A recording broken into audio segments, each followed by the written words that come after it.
रहस्य का पर्दाफाश करते दैवीय देवता भगवान शिव हिंदू धर्म के रहस्यमय देवता को उनके प्रतिष्ठित सामान के बिना शायद ही कभी देखा जाता है। ये केवल श्रृंगार नहीं है, बल्कि शक्तिशाली प्रतीक हैं, जिनमें से प्रत्येक का एक गहरा इतिहास और अर्थ है। क्या आपने कभी हिंदू पौराणिक कथाओं में उनके महत्व में इन दिव्य उपकरणों की उत्पत्ति के बारे में सोचा है? ये वस्तुएं केवल भौतिक नहीं हैं, वे ब्रह्मांड को नियंत्रित करने वाले ब्रह्मांडीय सिद्धांतों और शक्तियों का प्रतिनिधित्व करते हैं। उनकी उत्पत्ति की कहानियां सृजन और विनाश के बहुत ही ताने बाने से जुड़ी हुई हैं, जो भगवान शिव की प्रकृति और ब्रह्मांडीय नृत्य में उनकी भूमिका के बारे में गहन सत्य को उजागर करती हैं। आइए इस शक्तिशाली प्रतीकों के आसपास की रहस्यमय कहानियों में उनकी उत्पत्ति को उजागर करें और हिंदू ब्रह्मांड विज्ञान में उनके गहन निहितार्थों को समझें। त्रिशूल या त्रिशूल शायद भगवान शिव का सबसे पहचानने योग्य हथियार है।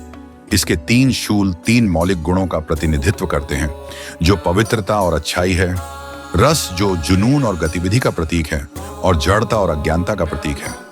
शिव पुराण के अनुसार त्रिशूल किसी साधारण प्राणी द्वारा तैयार नहीं किया गया था, लेकिन आदिकालीन समुद्र मंथन के दौरान ब्रह्मांडीय महासागर से निकले 3 शूल 3 गैसों का प्रतिनिधित्व करते हैं, जो भगवान शिव के इस मूलभूत शक्तियों पर प्रभुत्व का प्रतीक हैं, जो उनके त्रिशूल के साथ ब्रह्मांड के भीतर संतुलन बनाए रखने की उनकी क्षमता को प्रदर्शित करते हैं। शिव अज्ञानता का नाश करते हैं, अंधकार को दूर करते हैं और ब्रह्मांडीय व्यवस्था को बनाए रखते हैं।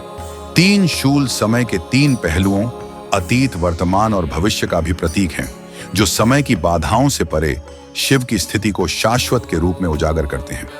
डमरू एक छोटा घंटे के आकार का ड्रम है, जो भगवान शिव से जुड़ा एक और शक्तिशाली प्रतीक है। किंवदंती है कि शिव ने स्वयं डमरू का निर्माण किया था, ताकि आदिकालीन ध्वनि उत्पन्न की जा सके, जिससे संपूर्ण ब्रह्मांड प्रकट हुआ। डमरू की लयबद्ध धड़कन सृजन और विनाश की चक्रीय प्रकृति और जीवन और मृत्यु के प्रवाह का प्रतिनिधित्व करती खुशी और दुख हमें याद दिलाते हैं कि वे एक ही सिक्के के 2 पहलू हैं। धाराचार अनंत काल का नाग वुकी भगवान शिव के गले में लिपटा रहता है।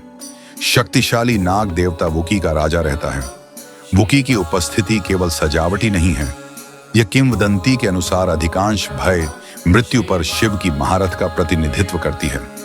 ब्रह्मांडीय महासागर के मंथन के दौरान एक घातक जहर निकला, जो सभी सृष्टि को नष्ट करने की धमकी दे रहा था। एक सक्रिय अद्वितीय करुणा में शिव ने जहर को अपने गले में धारण कर लिया। नीला हो गया, गले में कमाई की। शिव की बलि को देखते हुए खुद को भगवान की गर्दन के लिए हमेशा के लिए समर्पित कर दिया। बुकी जीवन और मृत्यु की चक्रीय प्रकृति का प्रतिनिधित्व करता है, लगातार अपनी त्वचा को उतारता है। नवीनीकरण का प्रतीक शिव पर उनकी उपस्थिति उस समय ट्रेंट अज्ञानता को नष्ट करने और ब्रह्मांडीय व्यवस्था को बनाए रखने के लिए शिव की शक्ति का प्रतिनिधित्व करता है। डमरू सृजन की लय और अस्तित्व की चक्रीय प्रकृति का प्रतीक है। वासुकी नाग जीवन, मृत्यु और नवीनीकरण के निरंतर चक्र का प्रतीक है।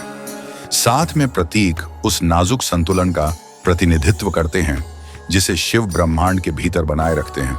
विरोधी शक्तियों के बीच एक निरंतर नृत्य, जो जीवन की निरंतरता सुनिश्चित करता है। खंड 6 स्थायी विरासत, एक कालातीत त्रिमूर्ति। भगवान शिव ट्रेंट की कहानियां डमरू और सांप महज मिथक नहीं हैं, वे शक्तिशाली रूपक हैं, जो वास्तविकता की प्रकृति और इसके भीतर हमारे स्थान के बारे में गहन अंतर्दृष्टि प्रदान करते हैं। ये प्रतीक हमें याद दिलाते हैं कि ब्रह्मांड निरंतर प्रवाह की स्थिति में है। सृजन, विनाश, प्रकाश और अंधकार, आनंद और दुख का नृत्य, वे हमें परिवर्तन को गले लगाना सिखाते हैं। दिव्य उपसाधन, वे मात्र आभूषण नहीं हैं, बल्कि उस ब्रह्मांडीय नृत्य की याद दिलाते हैं जो हमें घेरे हुए है। एक ऐसा नृत्य जिसका संचालन उस भगवान शिव द्वारा किया जाता है, जो विध्वंसक भी है और निर्माता भी। वह रहस्यमय भगवान शिव हैं।